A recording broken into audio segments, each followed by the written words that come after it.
네, 여러분 한 주간 평안하셨습니까? 네, 오늘 갈릴리 찬양대 찬양 감사드리고요. 또 오랜만에 현장에 나오신 모든 교우들 사랑하고 축복합니다. 또 가정에서 예배드리는 우리 교우들에게도 주님의 은혜와 평강이 함께 하실 수 있기를 간절히 바랍니다. 오늘 우리 예배 가운데 우리 이루하신 주님의 은혜가 함께 하시기를 간절히 축원합니다.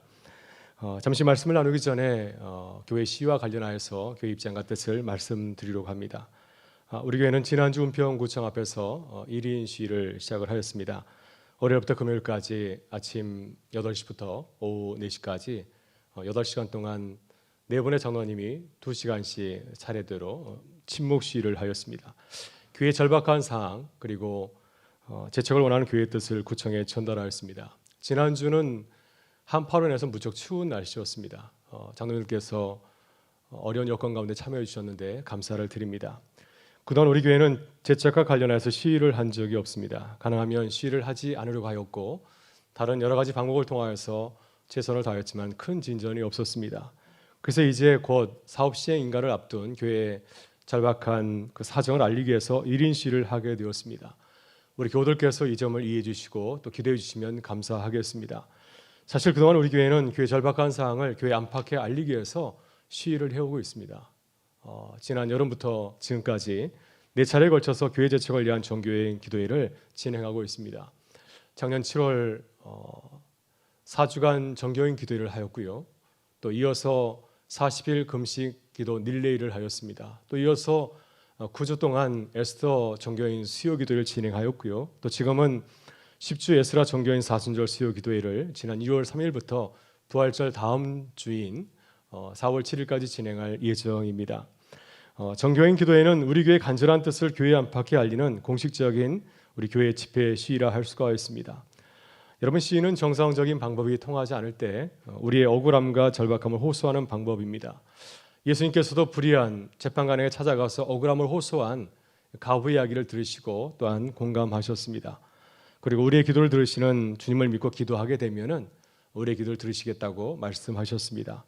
여러분, 우리 교회가 구청 앞에서 하는 침묵 시위는 하나님께 드리는 기도라 생각이 듭니다.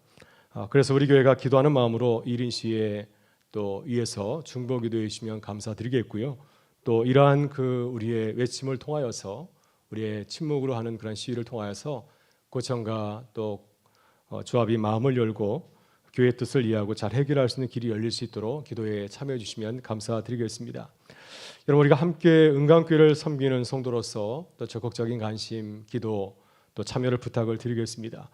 예수님께서 우리의 죄의 문제를 구원하시기 위해서 십자가의 죽음까지 불사하신 것처럼 우리도 교회 문제를 조속히 해결하기 위해서 시위에 참여하는 어려움도 감수해야 될 줄 믿습니다. 우리 장로님께서 먼저 이렇게 참여해 주셨는데 우리 교우들께서도 자원해서 참여해 주시면 감사하겠습니다. 한 가지 정말 바라는 것은 이러한 일로 인해서 하나님께 영광을 가리지 않도록 기도하실 수 있기를 바랍니다. 우리의 거친 모습을 하나님께서 가려주셔서 지역사회 주민들이 안타까운 교회 사정을 이해하고 공감하는 역사가 일어날 수 있도록 기도해 주시면 감사드리겠고요. 어려운 여건 가운데 참여하시는 우리 장로님들과 또 교우들 위해서도 기도를 부탁을 드리겠습니다. 그래서 이 모든 여정이 하나님의 선한 역사를 이루어가는 과정이 될 수 있도록 힘써 기도하는 교회가 될 수 있기를 간절히 바랍니다. 오늘 예수님께서 걸어가신 십자가의 길을 묵상하는 사순절 첫째 주일입니다. 이 사순절의 여정은 십자가 달리신 주님만이 우리의 길이요 또 우리의 구원임을 믿고 고백하는 믿음의 여정인 줄 믿습니다. 사순절 첫째 주일에 나눌 말씀은 예수님께서 죽음을 앞두고 고별 설교에서 제자들과 함께 나눈 위로와 희망의 메시지입니다. 예수님께서는 공생의 사역의 마지막 순간인 마지막 사역인 십자가의 죽음을 앞에 두고 제자들에게 고별 인사를 하였습니다. 16절에서 이렇게 인사하십니다. 조금 있으면 너희가 나를 보지 못하겠고 또 조금 있으면 나를 보리라. 이 말씀은 예수님께서 이제 걸어가실 십자가의 죽음과 부활을 암시한 말씀입니다. 그러나 제자들은 예수님의 고별 인사의 말씀을 듣고 전혀 이해하지 못하였습니다. 제자들 가운데서 논란이 벌어졌습니다. 지금까지 함께 하신 주님께서 갑자기 떠나시게 다니 얼마나 놀랐을까요? 또 그들은 예수님과 함께 예루살렘에 올라가서 하나님 나라를 세우고 또 자신의 꿈을 이룰 것으로 기대하였는데 이건 모든 것이 한순간에 사라질 그런 위기의 순간을 맞이한 것이죠. 제자들은 심란한 마음으로 주님에게 다시 물었습니다. 우리에게 말씀하신 바 조금 있으면 나를 보지 못하겠고 또 조금 있으면 나를 보리라 하시며 또 내가 아버지께로 감이라 하신 것이 무슨 말씀입니까? 조금 있으면이라 하신 말씀이 무슨 말씀인지 알지 못하겠습니다. 예수님께서는 십자가의 죽음을 이해하지 못하고 근심하는 제자들에게 위로와 격려의 말씀을 주셨습니다. 20절에서 주님은 이렇게 말씀하십니다. 내가 진실로 진실로 너에게 이르노니 너희는 곡하고 애통하겠으나 세상은 기뻐하리라. 너희는 근심하겠으나 너희 근심이 도리어 기쁨이 되리라. 나가서 예수님께서는 십자가의 죽음을 통하여서 제자들이 누릴 기쁨을 비유로 말씀하였습니다. 제자들이 누릴 기쁨이 무엇에 비유할 수 있을까요? 예수님께서는 고통 가운데 해산하는 산모의 기쁨을 말씀하였습니다. 산모가 자녀를 낳을 때는 힘들고 어렵지만은 자녀를 낳은 이후에 크게 기뻐하는 것처럼 너희 제자들도 지금은 고통스럽지만 곧 큰 기쁨을 맛보게 될 것이라고 말씀하였습니다. 그래서 21절에서 이렇게 말씀하십니다. 여자가 해산하게 되면 그때가 이르렀으므로 근심하나 아기를 낳으면 세상에 사람 난 기쁨으로 말미암아 그 고통을 다시 기억하지 아니하느니라. 오늘 주님은 십자가의 길을 걸어가시는 주님을 바라보면서 근심하는 제자들에게 말씀하십니다. 너희 근심이 기쁨이 되리라. 예수님께서 제자들의 근심과 걱정을 기쁨으로 바꾸어 주신다고 하는 것입니다. 산모가 자녀를 낳은 이후에 크게 기뻐하는 것처럼 너희들도 기쁨을 다시 되찾을 것이라고 하는 것입니다. 그러니 염려하거나 걱정하지 말라고 말씀하고 있습니다. 여러분, 그렇다면 우리는 주 안에서 예수님을 따르는 제자로서 어떻게 살고 있습니까? 오늘 주님이 세상 일로 근심하며 살아가는 우리에게 당부하시는 말씀은 무엇인가요? 어떻게 해야 우리도 세상 일로 근심하지 아니하고 주 안에서 기뻐하고 감사하며 살아갈 수 있겠습니까? 먼저 우리는 십자가에서 죽으시고 부활하신 주님을 바라봐야 됩니다. 여러분, 제자들은 예수님의 고별 설교를 듣고 근심하였습니다. 제자들의 근심은 단순히 실망 정도가 아니죠. 제자들의 근심은 실족할지도 모르는 아주 심각한 상태의 근심입니다. 왜냐하면 제자들은 지금 예수님의 말씀을 듣고 극도의 불안감을 느끼고 있기 때문이죠. 만일 예수님이 제자들을 떠나가게 되면 제자들은 홀로 남겨질 것입니다. 마치 고아와 같이 남겨지지 않겠습니까? 또 예수님의 사역이 십자가의 죽음으로 끝나게 된다고 한다면 3년간 예수님을 따랐던 제자들의 모든 수고 헌신도 물거품이 되지 않겠습니까? 또 예수님께서 유대교 당국자들에 의해서 거짓 선지자로 낙인받고 십자가형을 당하게 된다면 제자들의 미래도 위험해질 수밖에 없습니다. 또 그렇게 되면 제자들은 유대 사이에서 출교를 당하는 어려움에 직면하지는 모릅니다. 이 모든 상황을 생각하면서 제자들은 극도의 불안감을 느끼게 된 것이었습니다. 여러분, 요한복음 16장 1절을 보게 되면 예수님께서 제자들에게 고별 설교를 말씀하신 것은 제자들이 실족하지 않게 하시려고 하는 것이라고 말씀하였습니다. 헬라어로 실족하다는 말은 스캔달리조라고 하는데요. 그 뜻은 장애물에 걸려 넘어지다 하는 뜻을 담고 있습니다. 여러분, 이 단어에서 영어에 스캔들이라고 하는 단어가 나왔습니다. 여러분, 유명 연예인이 스캔들에 걸리게 되면 어떻게 되죠? 그 순간 모든 것이 다 무너지지 않습니까? 그동안 그 유명 연예인을 사랑하였던 모든 팬들이 마음을 돌리고 돌아서지 않습니까? 한순간에 모든 것을 다 잃게 되는 것이 바로 이 스캔들이죠. 여러분, 제자들의 실족, 스캔들도 단순히 실망 정도가 아닙니다. 이것은 제자들이 예수님을 하나님의 아들로 믿는 믿음을 철회하고 예수님을 따르는 제자로 살아가는 것을 중단하는 것을 의미하고 있습니다.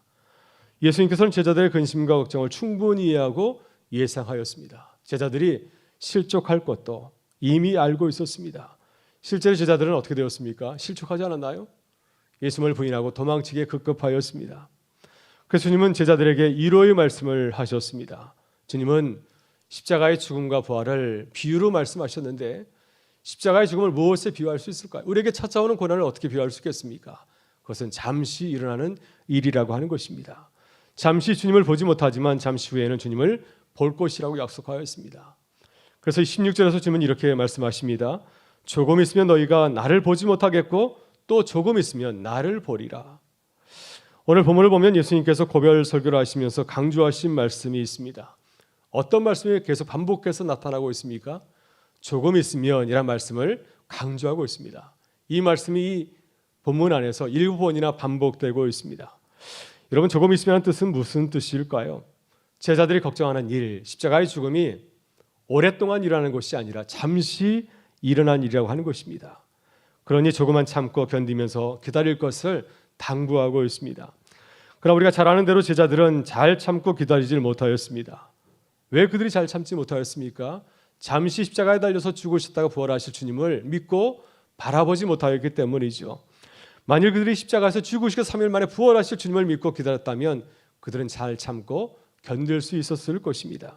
그래서 우리는 잠시 3일 동안 참지 못하고 걸려 넘어졌던, 잠시를 참지 못하였던 그 제자들의 그 실족을 교훈 삼아야 됩니다. 그러나 예수님의 부활을 경험한 제자들은 완전히 달라졌습니다. 예수님께서 이제 부활하시고 40일 후에 승천하게 되었을 때 제자들은 또다시 홀로 남겨지게 되었습니다.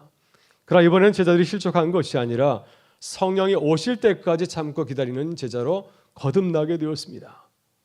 어떻게 그렇게 할 수 있을까요? 이번에는 예수님께서 하신 말씀을 믿고 기다렸기 때문이죠. 예수님께서 이렇게 말씀하십니다. 오직 성령이 너희에게 임하시면 너희가 권능을 받고 예루살렘과 온 유대와 사마리아 땅끝까지 이르러서 내 증인이 되리라. 또 제자들은 주님이 승천하실 때 힘을 입은 천사가 그들에게 하시는 말씀을 믿고 기다렸습니다. 갈릴리 사람들아 어찌하여 서서 하늘을 바라보느냐? 너희 가운데서 하늘로 올려지신 이 예수는 하늘로 가심을 본 그대로 오시리라. 제자들은 주님의 말씀을 믿고 기다리면서 다락방에 모였습니다. 마가의 다락방에 모여서 함께 기도하였죠. 그들은 십자가에서 죽으시고 3일 후에 부활하신 주님을 믿고 바라보았기 때문입니다. 열심히 기도하게 될 때 그들은 그들에게 임하신 성령의 역사, 오순절 성령의 역사를 경험할 수 있었습니다. 예수님의 말씀대로 성령이 임하셨을 때 그들의 근심이 변하여서 큰 기쁨을 경험하는 놀라운 역사를 체험하게 되었습니다. 사랑하는 교회 여러분, 우리도 코로나 가운데서 근심하고 걱정하고 있지는 않습니까? 우리 교회 문제로 인해서 걱정하고 근심하고 있지는 않습니까? 여러분, 세상에 이런 우리에게 늘 근심하고 걱정하라고 부채질하지 않습니까? 아침에 일어나서 신문을 보게 되면 기쁜 소식이 우리를 기다리는 것이 아니라 걱정하고 염려할 일이 가득 차 있음을 깨닫게 됩니다. 만약 우리가 세상의 근심거리에 집중하고 살아간다면 제자들처럼 우리는 넘어지고 실족할 수밖에 없습니다. 세상 일을 바라보면서 기뻐할 사람이 어디 있겠습니까? 모든 사람들이 넘어질 수밖에 없지 않겠습니까? 그래서 우리는 제자들처럼 세상의 근심거리를 내려놓고 잠시 우리의 눈을 들어서 주님을 바라봐야 될 줄 믿습니다. 우리가 믿고 의지하는 하나님은, 우리 주님은 어떤 분이십니까? 주님은 십자가에 달리셨다가 3일 만에 부활하신 놀라우신 하나님이십니다. 우리의 구원의 문제를 이루시는 놀라운 하나님이신 줄 믿습니다. 따라서 우리를 구원하실 주님을 바라보고 기도하실 수 있기를 바랍니다. 주님의 역사가 임하기까지 잠시 기다리면서 기도하는 교회가 될 수 있기를 주의 이름으로 축원합니다. 다음으로 우리의 근심을 기쁨으로 바꾸실 하나님의 역사를 집중해야 됩니다. 여러분, 제자들은 예수님의 고별 설교를 듣고 크게 근심하였습니다. 왜 그들이 근심하였을까요? 세상의 방식대로 예수님께서 걸어가시는 길을 바라봤기 때문이죠. 세상의 눈을 바라보게 되면 예수님께서 걸어가시는 길은 승리의 길이 아니라 실패자의 길이 아닙니까? 따라서 세상의 눈을 바라보게 되면 예수님의 길을 바라보면서 근심하고 걱정할 수밖에 없습니다. 그러나 하나님이 하시는 역사에 비추어서 바라보게 되면 예수님께서 걸어가시는 길은 실패자의 길이 아니라 큰 승리자의 길이 아닙니까? 왜냐하면 예수님께서는 십자가를 통하여서 우리를 죄에서 구원하신 하나님의 구원을 이루셨기 때문입니다. 그래서 주님께서는 근심하는 제자들에게 믿음의 눈을 가지고서 하나님이 하시는 역사를 집중해서 바라볼 것을 당부하였습니다. 주님께서는 하나님의 역사를 미처 깨닫지 못하는 제자들에게 비유로 말씀하였습니다. 하나님께서 어떻게 제자들의 근심을 기쁨으로 바꾸어 가실까요? 주님은 그 비밀을 고통 속에서 해산하는 이 산모의 기쁨에 비유하였습니다. 그래서 주님께서 이렇게 말씀하십니다.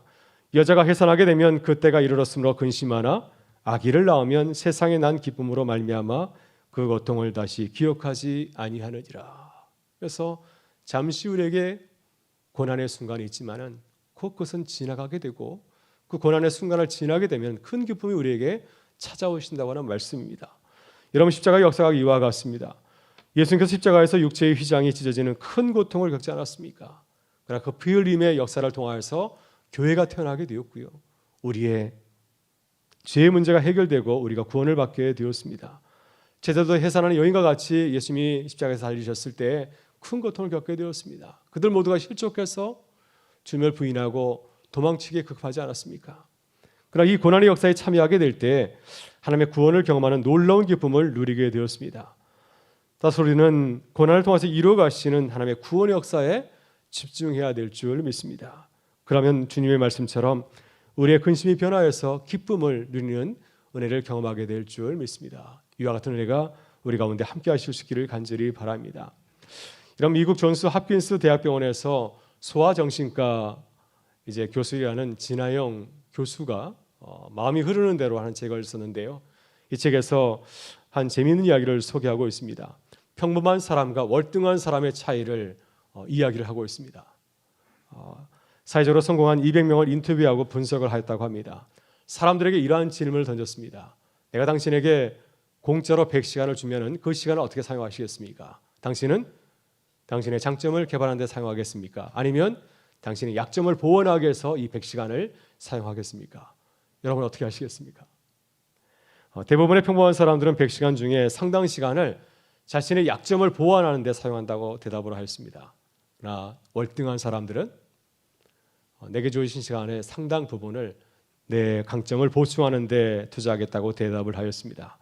이 분석에 따르면 내가 잘하는 일에 집중해야 내 강점을 더 개발하여서 내 분야에서 최고가 될 수 있다고 하는 말씀입니다.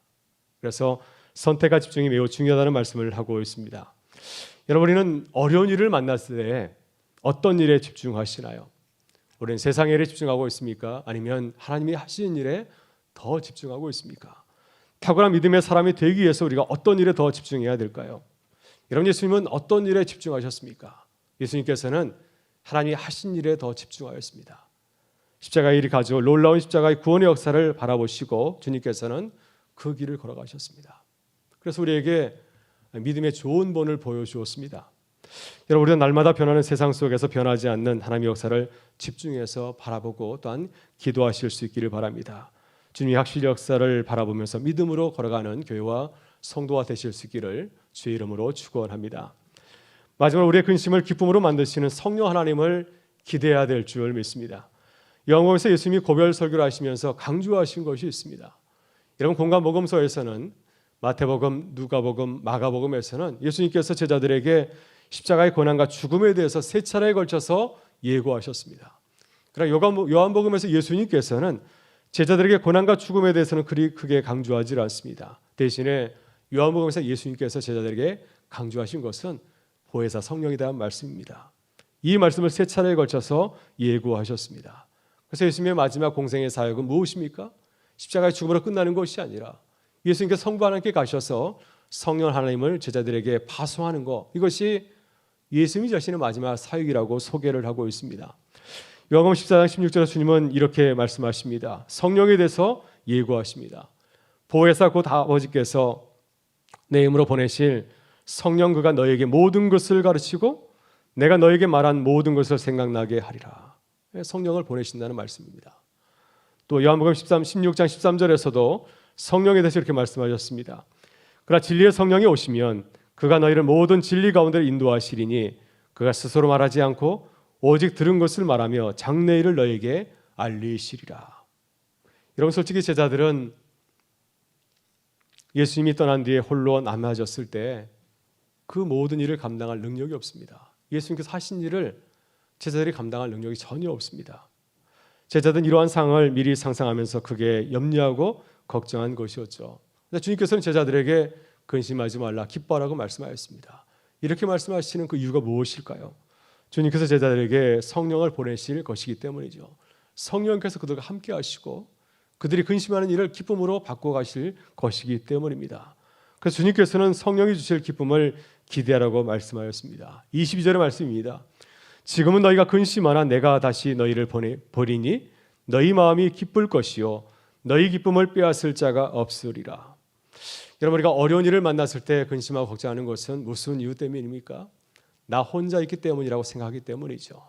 나를 도울 사람이 없다고 생각하기에, 이 어려운 문제를 내가 감당할 수 없다고 생각하기 때문에 걱정하고 염려하는 것이 아니겠습니까? 그러나 우리의 가정에서 어린 자녀들이 큰 일을 만나도 크게 걱정하지 않는 것은 사랑하는 부모님 나와 함께하기 때문입니다. 우리 부모님께서 나의 문제를 들으시고 나를 인도해 주시리라 믿기 때문에 우리 어린 자녀들이 걱정하지 않는 것이 아니겠습니까? 여러분이 하나님의 자녀입니다. 우리보다 크고 위대하신 성부 하나님, 우리의 근심을 기쁨으로 바꾸실 성령 하나님을 믿고 의지하실 수 있기를 바랍니다. 그러면 성령 안에서 주님이 주시는 기쁨을 누리며 살아가는 그런 복을 누리게 될 줄 믿습니다. 여러분, 잔스 홉킨스 대학병원의 진하영 교수가 마음이 흐르는 대로 이 책에서 죽음과 같은 터널을 거쳐온 자신의 삶을 간증을 하였습니다. 저는 처음에 진하영 교수가 순탄하게 살아가서 미국 유명대학의 대학 교수 의사가 되었구나 생각을 하였습니다. 그러나 알고 보니까 전혀 달랐습니다. 이 진하영 교수도 미국에 건너가서 대학 교수가 되기까지 숱한 실패와 절망의 순간들이 있었습니다. 미국에서 내전트 과정에 낙방하였고요. 또 인턴 시험에서도 낮은 점수를 받고 실망하였습니다. 언어 장벽으로 인해서 대학을 졸업하고 미국에 들어갔기 때문에 언어 장벽으로 인해서 바보 취급을 당하기도 하였습니다. 또 병으로 1년 가까이 직장을 쉬어야 하였고 2년 동안 제대로 일어나지 못하고 걸을 수도 없는 고통에 시달렸습니다. 그러나 그녀는 절망적인 순간에도 좌절하지 아니하고 오늘 내가 열심히 일하면 내일은 나아지겠지 하는 믿음을 가지고 나갔기 때문에 내가 더욱더 강하고 단단해졌다고 고백을 하고 있습니다. 그는 자신의 그 힘든 삶을 돌아보면서 이렇게 간증하였습니다. 나는 어떠한 역경이 닥쳐도 다 하나님이 계획하신 것이라 믿고 시간이 지나면 이 모든 일을 왜 일어나는지를 이해할 수 있을 것이라고 생각을 합니다. 이렇게 믿음으로 바라봤기 때문에 그 오랜 힘든 과정을 잘 헤쳐나올 수 있었습니다. 이렇게 고백하였습니다. 저는 이 진하영 교수의 삶의 간증을 들으면서 성령께 주시는 은혜와 감동을 받았습니다. 사랑하는 성도 여러분, 정말 그렇지 않습니까? 모든 사람들이 진하영 교수와 마찬가지로 어렵고 힘든 순간들이 다 있습니다. 그러나 성령 하나님께서 우리와 함께 하신 줄 믿습니다. 성령 하나님께서 우리의 근심을 기쁨으로 바꿔줄 줄 믿습니다. 우리 교회의 어려움도 기쁨으로 바꿔주실 줄 믿습니다. 코로나로 인해서 당하고 있는 어려움도 주님께서 기쁨으로 바꿔주실 줄 믿습니다. 오늘 주님께서는 근심하는 우리에게 말씀하십니다. 너희 근심이 도리어 기쁨이 되리라. 이 말씀이 우리 안에 살아서 역사하기를 믿고 감사하며 기도하는 교회가 될 수 있기를 주의 이름으로 축원합니다. 우리 다 같이 일어나셔서 함께 찬양하며 나가겠습니다.